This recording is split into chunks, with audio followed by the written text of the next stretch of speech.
নমস্কার সবাইকে। আজ আপনাদেরকে নিয়ে এসেছি এক নিরিবিল শান্ত পরিবেশে, যেখানে শহরের কোলাহল থেকে অনেক দূরে, যেখানে কোনো যেখানে কান পাতলে শোনা যায় শুধু সাগরের গর্জন। আমরা এসেছি আজ Mandarmani 5 star hotel Bengal beach, ঠিক সমুদ্রের পাড়ে সুন্দর মনোরম পরিবেশে এই হোটেল বেঙ্গল বিচ। হোটেল থেকে বেরোলে পাশে রয়েছে ঠিক সমুদ্রের হাতছানি। এই সুপার 5 স্টার হোটেলে রয়েছে থাকার ব্যবস্থার সাথে সাথে খাওয়ার ব্যবস্থাও রয়েছে, সকালে কমপ্লিমেন্টারি টিফিনের ব্যবস্থা। যারা 2 দিনের জন্য নিরিবিল পরিবেশে সমুদ্রের পাশে সময় কাটাতে ভালোবাসেন, তারা আসতে পারেন এই সুন্দর নিরিবিল পরিবেশে মন্দারমণি হোটেল বেঙ্গল বিচে। আপনারা গুগলে সার্চ করলেই এই বেঙ্গল বিচ সম্বন্ধে বিস্তারিত সব জানতে পারবেন এবং ফোন নাম্বার পেয়ে যাবেন এবং অনলাইনে হোটেল বুক করতে পারবেন।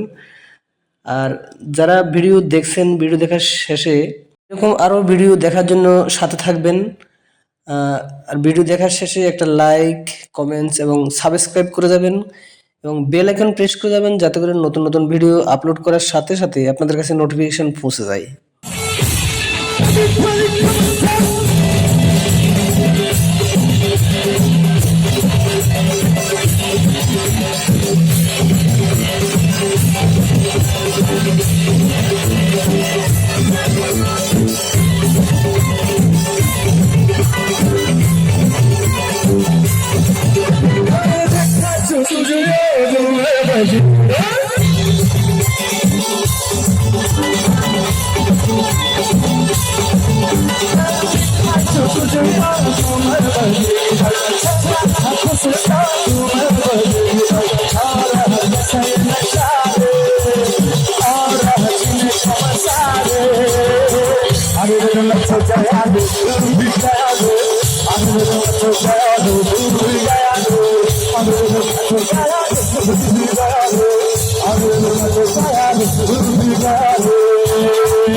বিকেলবেলাটা এখন ঠিক সানসেটের টাইম, মন্দারমণি বিচ। আমরা হোটেলের বাইরে ঠিক এখন বিচে রয়েছি।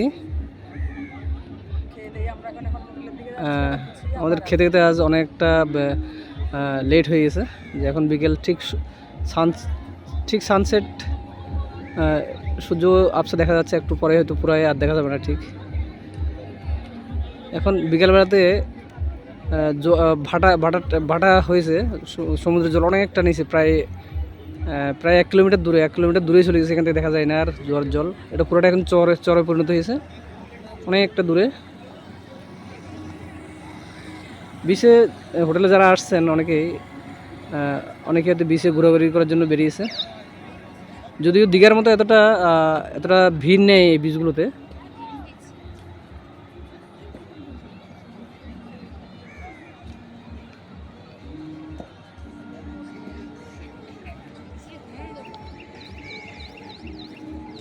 বিচটা প্রায় 2 থেকে 2.5 কিলোমিটার লম্বা রয়েছে। প্রতিটা বিচের কাছাকাছি রয়েছে প্রচুর হোটেল, অনেক দূর পর্যন্ত দেখা যায় লোকজন রয়েছে দেখতে। আর ঠিক বিচের পাশে রয়েছে অনেকগুলো ছোটো ছোটো হোটেল, যেখানে অর্ডার দিয়ে খানা তৈরি করে দুপুরে রাত্রে সন্ধ্যার সময় খানা খাওয়ার ব্যবস্থা রয়েছে এখানটায়। অর্ডার দিয়ে যারা আসবেন এখান থেকেও খানা খেতে পারবেন। তবে হোটেল হচ্ছে অনেকটা সস্তা বলা যেতে পারে, যেসব হোটেলগুলোতে থাকার ব্যবস্থা রয়েছে ওখানে হচ্ছে বাইরের হোটেলগুলোতে যথেষ্ট অল্প খরচে অনেকটা খাওয়া যায়। প্রচুর হোটেল রয়েছে এখানে, হোটেলগুলোতে বসে বসে সানসেট দেখা যেতে পারে, প্লাস প্রয়োজনীয় সব রকমের খাবার রয়েছে এখানটায়। অর্ডার দিলেই সব রকমের খাবারই পাওয়া যায়।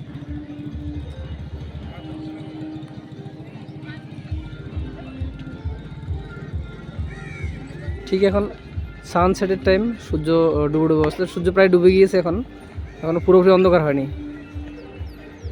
ঠিক পূর্ব দিকে অনেকটা এখানটা রয়েছে, এখন অনেকগুলো টোটো রয়েছে, যাতে টোটো সরে বিচের এই মাথা থেকে এই প্রান্ত থেকে ওই প্রান্ত পর্যন্ত যাওয়া যায়। ঘোড়া গাড়ি রয়েছে, ঘোড়া সওয়ার রয়েছে অনেকগুলো, তারপরে রয়েছে ছোটো ছোটো বাচ্চাদের খেলনা গাড়ি, বাচ্চারা আনন্দ উপভোগ করার জন্য এই খেলনা গাড়ি রয়েছে অনেকগুলো।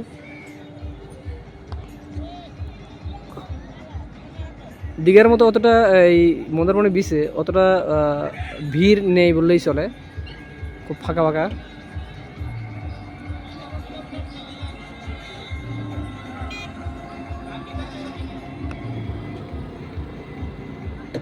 যেহেতু ভাটার টাইম, যার কারণে অনেকটা দূর চলে গেছে জোয়ার জল।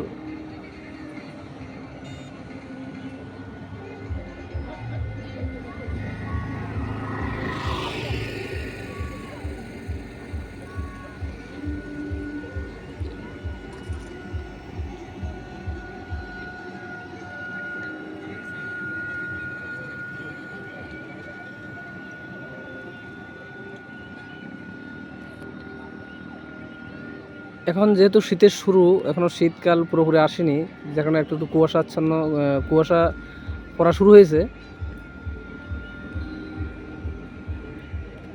রয়েছে সমুদ্রের পাশে ছোটো ছোটো হোটেল, খাবার হোটেল বলা যেতে পারে, এগুলো থাকার হোটেল ঠিক পিছনে অনেকগুলো ছোটো ছোটো খাবার হোটেল। সন্ধ্যায় বসে এখানে অর্ডার দিয়ে নিজের ইচ্ছা মতো পছন্দ মতো খানা বানিয়ে অর্ডার করে খানা বানিয়ে খাওয়া যেতে পারে এখানে। আর সাথে সাথে সানসেট উপভোগ করা যেতে পারে। খুব সুন্দর মতো পাস করার জন্য যথেষ্ট এগুলো।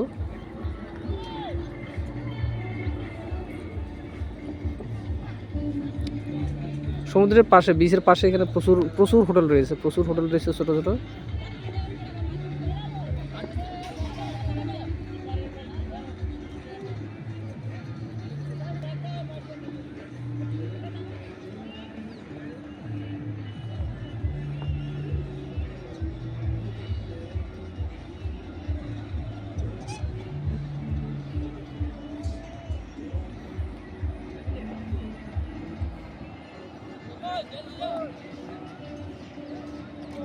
অনেক বাচ্চারা আছে এখানে, যেমন ক্রিকেট খেলে, অনেকটা বড় মাঠের মতো, যেহেতু অনেকে ক্রিকেট খেলে, অনেকে দৌড়াদৌড়ি করে, বাচ্চারা দৌড়াদৌড়ি করে, অনেকে আবার বিচের কাছে, একদম সমুদ্রের বিচের কাছাকাছি গিয়ে জলের ছোঁয়া নিতে চায় অনেকে।